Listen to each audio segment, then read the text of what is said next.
سوال یہ ہے کہ ٹھپا مافیا، ٹھپا بریگیڈ جو ہے یہ 15 سے 20 ہزار ووٹ ان کے پہلے سے ہوتے ہیں. اب لوگ سوال ان سے کر رہے ہیں جو انڈیپینڈنٹلی جو چاہ رہے ہیں بغیر کسی طرف ہوئے وہ سوال کرتے ہیں چوہدری صاحب کہ آپ کے ذہن میں اگر یہ ہے کہ جی ای وی ایم مشین جو ہے وہ استعمال ہوگی کسی خاص مقصد کے لیے، کسی کو جتوانے کے لیے، ہرانے کے لیے، تو آپ اپنی کوئی متبادل تجاویز دے دیں.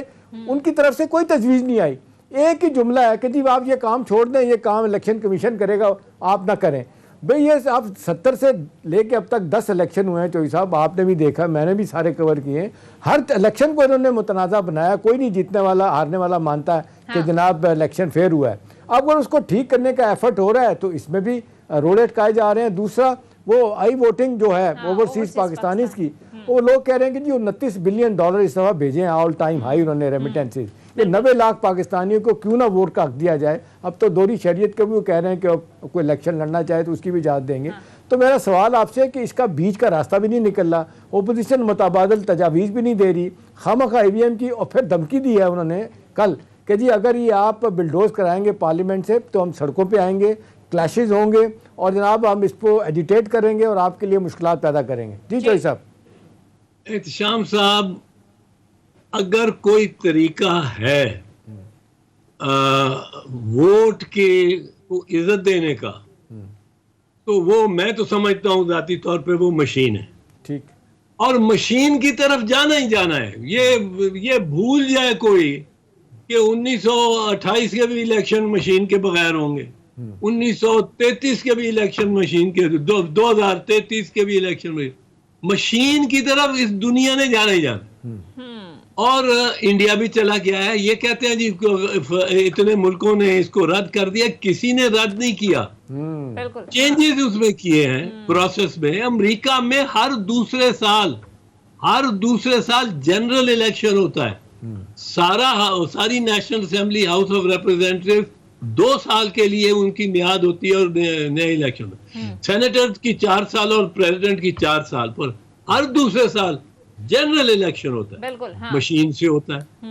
اب کوئی مشین کی طرف تو کوئی کہہ کہ جی میں نے مشین کی طرف نہیں جانا، تو وہ اس طرح ہے کہ وہ کہہ کہ جی میں نے تو دوات کے ساتھ تختی پہ ہی لکھنا ہے، میں نے نہ بلیک بورڈ کی طرف جانا ہے، نہ کمپیوٹر، نہ کیلکولیٹر، میں نے اس کی طرف نہیں جانا. تو اعتزاز صاحب، یہ اوورسیز پاکستانیوں کو ووٹ کا حق دینے کے حوالے سے جب گورنمنٹ بات کرتی ہے تو اس پر بھی اعتراض اٹھایا جاتا ہے. اس کی وجہ کیا سمجھتے ہیں آپ؟ وجہ تو وہی ہے کہ ان کو لگتا ہے کہ جس چیز سے ہمیں فائدہ نہیں ہو سکتا اس کو ہم نہ مانیں، اور کچھ نہیں. ان کا صرف ذاتی سیاسی فائدے کی بات ہے اور کوئی پیمانہ نہیں ان کے پاس.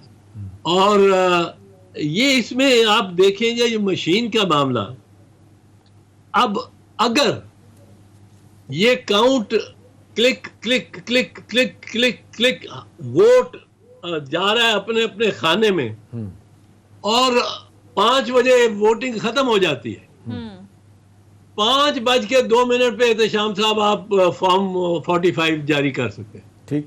5:02 پہ ایک بٹن دبانا ہے اور وہ 5 10 20 کاپیاں پرنٹر نے نکال دینی ہے. اور وہ جو سارا جھگڑا ہوتا ہے، سارا جھگڑا ٹینشن کہ 6 گھنٹے کاؤنٹنگ ہو رہی ہے، اندر باہر کراؤڈ بنتا جا رہا ہے، آپس میں نعرے لگا رہے ہیں، ہوائی فائر کرنے شروع ہو گئے ہیں، وہ ساری ٹینشن ختم ہو جاتی ہے. بندے کو پتہ لگ جاتا ہے بھئی فارم 45 میں یہ وہ جیتا ہے، یہ ہارا ہے، اپنے اپنے گھر چلو. چوہدری صاحب وہ یہ کہہ رہی ہیں اپنے لوگوں سے خطاب کرتے ہوئے، کچھ اکٹھے تھے وہاں پہ، بہت سارے لوگ اکٹھے تھے، جس میں انہوں نے کہا کہ نون لیگ میں کچھ لوگ ہیں جن سے ہم ڈرتے ہیں اور وہ ہم سے ڈرتے ہیں. انہوں نے کہا نون لیگ کی خدمت کی طاقت ان کے مخالفین تو سمجھتے ہیں، جانتے ہیں، لیکن نون لیگ کے خود لوگ نہیں جانتے. اس طرح تو آج انہوں نے بڑا واضح طور پہ اپنے پارٹی کے اندر اختلاف اور خلفشات جو ہے نا اس کو واضح کر دیا ہے. تو یہ کیا مسئلہ ہے؟ یہ کدھر جا کے بات رکے گی؟ ایک طرف مبارکباد دیتی ہیں آپ انٹرنیشنل صادق امین شہباشی صاحب ہو گئے ہیں، دوسری طرف انہیں یہ سنا رہی ہوتی ہیں انہیں. جی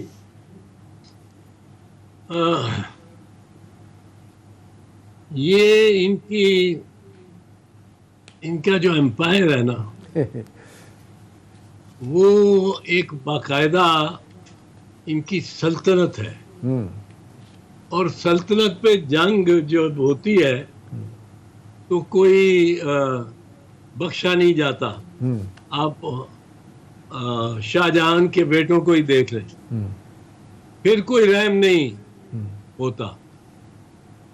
اب ان میں خاص کر ایک ذرا ان کی طبع میں آپ جانتے ہیں کہ میاں شریف 7 بھائی تھے, 7 بھائی تھے. 7 بھائیوں میں سے میں اتنا اتفاق تھا کہ یہ کہتے تھے کہ جس قسم کی مرغی ایک گھر میں پکنی ہے اسی قسم کی مرغی سارے گھروں میں پکتی ہے. اچھا. لیکن جب کسی ایک کو ان میں سے موقع ملا, وہ شوٹ کر کے برج العرب بن گیا, اور باقی کسی کا نام یاد ہے آپ کو باقی 6 میں سے؟ معراج تھا. میں تو چونکہ اس پہ بات کرتا رہتا ہوں تو لوگوں کو یاد کراتا رہتا ہوں. بشیر تھے, یوسف عزیز کے والد عزیز تھے, میاں شفیع تھے. اب لیکن لوگوں کو یاد ہی نہیں. ایک بھائی بلندی پہ پہنچ گیا ہے, باقیوں سے چھینی انہوں نے ملے.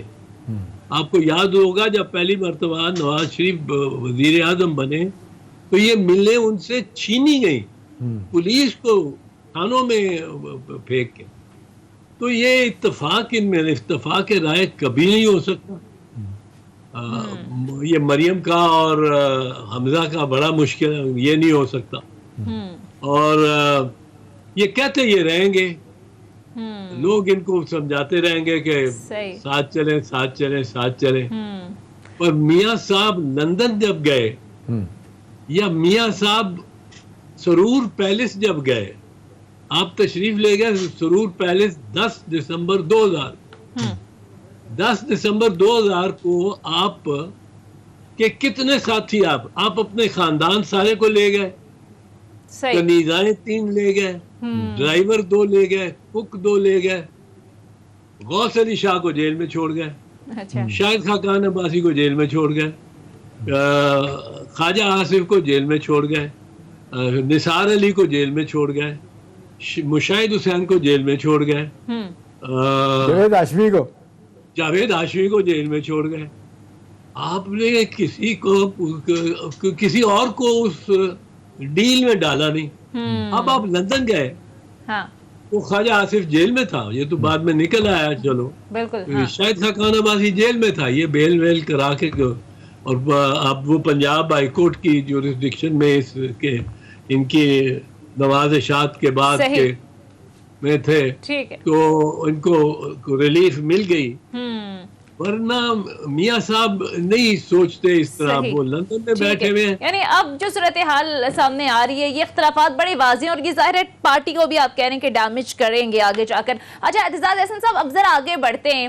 ہم نے دیکھا کہ یہ حکومت کا جو اس وقت سب سے بڑا چیلنج ہے وہ اس وقت مہنگائی ہے. آپ بڑا نیوٹرل بات کرتے ہیں سر, جہاں پر اچھی چیزیں ہوتی ہیں وہاں گورنمنٹ کو اپریشیٹ بھی کرتے ہیں, لیکن اب یہ مہنگائی ایسا مسئلہ ہے کہ حکومتی حلقوں سے بھی اب آوازیں اٹھنا شروع ہو گئی ہیں, اور باقاعدہ حکومتی لوگ ہی پرائم منسٹر سے کل شکایت کر رہے تھے کہ اگر یہی صورتحال رہی تو اگلا الیکشن جیتنا مشکل ہو جائے گا. تو سر کیا سجیسٹ کریں گے, کیسے کاؤنٹر کرے اس بڑے چیلنج کو گورنمنٹ؟ دیکھیں, میں سجیسٹ تو میں کچھ نہیں کروں گا. اگر کچھ کر بھی سکتا ہوں تو میرا کوئی بنتا نہیں ہے کرنا, میں ان کی اپوزیشن میں ہوں. پر یہ آپ کی بات درست ہے کہ اگر مہنگائی اور دوسرا بے روزگاری, مہنگائی اور بے روزگاری کو عمران خان نے ٹیکل نہ کیا تو عمران خان کو یقیناً شکست میں سمجھتا ہوں ہو گئی الیکشن میں. کوئی بہت بڑا معجزہ کوئی ہو جائے. ایک چیز ہمیں یاد رکھنی چاہیے میرے خیال میں, کہ پاکستان میں آئندہ 2 سال میں جو حالات بنیں گے وہ اس خطے میں جو حالات بن رہے ہیں وہ ڈٹرمن کریں گے. پاکستان کی اندرونی سیاست بالکل اس حوالے سے بے معنی ہے, سوائے یہ معیشت کے, سوائے اس معیشت. پاکستان کے اندرونی سیاست کے جی جہانگیر ترین کدھر کھڑا ہوا ہے اور اس کے ساتھ کون آ گیا ہے اور کون وہ چلا گیا ہے, کون اس کی ٹرک کی بتی کے پیچھے لگ گیا ہے, اور یہ وقت چونکہ کم ہے احتشام صاحب, یہ جو مہنگائی